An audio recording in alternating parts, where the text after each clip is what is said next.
Back in the late 1920s, Great Britain bet big on the future. They poured their hopes, their money, and a whole lot of national pride into this magnificent machine. This was the R-101. And see, it wasn't just an airship, it was a promise, a giant silver promise designed to stitch a whole empire together, right through the clouds. But this dream of the sky was headed for a fiery end. And the real story of why? Well, that's what we're here to talk about. Just try to picture the scene. It's October 4th, 1930. The R-101, a machine longer than two football fields put together, is straining at its mooring mast. And on board, you've got government ministers, the top designers, the very people who brought this thing to life. Their destination is India. And this wasn't just some test flight. Oh no. This was a statement to the entire world about British power and technology.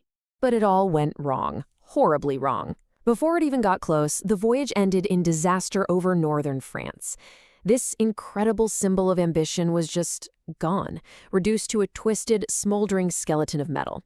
So the question, the one that's bugged engineers for decades, is pretty simple. What went so catastrophically wrong? Okay, so to really get what happened here, we've got to start with the sheer human cost of this tragedy. 48. That's the number that really tells the story here. 48 people lost their lives. Out of the 54 people on that airship, only 6 survived. And we're talking about the Secretary of State for Air, Lord Thomson, and the airship's chief designer, the very brains of the whole operation, just wiped out in an instant.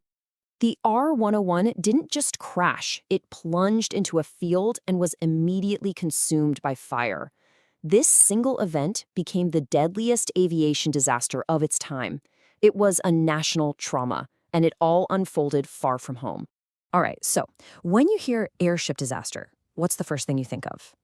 Hydrogen, right? That big, explosive gas. But here's the thing. With the R-101, that's not the whole story. It's not even close to the start of the story. Yeah, for a long time, everyone just blamed the fire. It's a spectacular, easy explanation. But the official court of inquiry, well, they dug a little deeper. And what they found was way more disturbing, something completely separate from the flammable gas. And this right here, this totally flips the script on what most people think happened. The fire wasn't the cause of the crash, it was a consequence. The real problem was structural. The airship's outer cover, its skin, failed in the middle of the flight. That led to a loss of lift and a dive it just couldn't pull out of. The hydrogen fire, that only happened after it hit the ground. And get this was no freak accident, not even close. The investigation uncovered a terrifying list of flaws they already knew about. They knew the fabric cover was weak in storms. They knew the gas bags were leaking, costing the ship precious lift.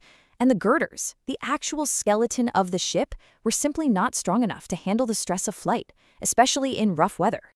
But this is the real kicker, the most damning part of the entire investigation. This wasn't a case of ignorance. The leadership team knew. Internal tests had flagged these exact problems, but they still chose to fly. They consciously accepted risks that their own engineers had warned them about. So you have to ask yourself, how on earth could they make a decision like that? Well, to figure that out, we need to talk about the R-101's forgotten sibling, a rival airship that tells a very, very different story. Turns out Britain was building 2 of these giants at the same time. On one hand, you had the R-101. It was state-built, rushed by political pressure, and all about being the biggest and most luxurious. But on the other hand, you had the privately built R-100, which was all about careful, conservative engineering. And the results? Well, they speak for themselves, don't they? The R-100 prioritized testing and flew to Canada and back without a hitch. The R-101, where warnings took a backseat to politics, was destroyed on its very first major trip. And this quote right here, it just nails it. The R-101 didn't fail just because of physics. It failed because the whole culture around the project, the political pressure, the rush for prestige, it completely redefined what was considered an acceptable risk. The safety margin wasn't just an engineering number anymore. It became a political decision. So what happened after the crash? Well, the fallout was just as fast and just as total as the disaster itself. It didn't just set the program back. It completely erased it. After the R-101, that was it. Game over. The entire Imperial airship scheme canceled. Done. The hangars were dismantled. Britain's dream of a lighter-than-air empire died in that field in France. The national trauma was so profound that the country just walked away from the technology for good. Okay, so here's something that might surprise you. The R101 disaster happened a full 7 years before the Hindenburg, the one everybody remembers. So why has one become this massive cultural icon while the other is basically a historical footnote? Honestly, it all comes down to one thing: media. The Hindenburg went down in a blaze of glory, caught on film with that famous radio broadcast. Oh, the humanity! It became a global media spectacle. The R101, on the other hand, crashed at night in a remote field with no cameras around. Its lesson wasn't made into a movie, it was quietly absorbed into government policy and engineering textbooks. It became an administrative lesson, not a cultural symbol. But here's the thing. Just because the story is less famous, it doesn't make its lessons any less important. In fact, the legacy of the R101 is all around us today, kind of hidden in the safety systems we now completely take for granted. At the end of the day, the R101's horrific failure actually forced a revolution in safety. It led to things like independent airworthiness certification, so now the folks building the machine aren't the only ones signing off on its safety. Makes sense, right? It advanced our understanding of how huge structures behave in turbulent air. And maybe most of all, it served as the ultimate tragic warning that political ambition can never, ever be allowed to overrule sound engineering. When you boil it all down, what really happened here is something experts call premature closure. It's that super dangerous moment when a group of people, usually under a lot of pressure, just decide, yep, we know enough, let's go.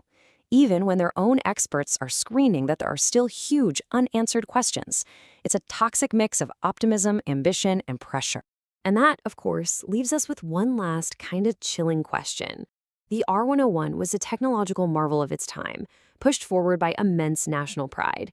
It's a story from almost a century ago, but its central warning feels more relevant than ever. It makes you wonder, doesn't it?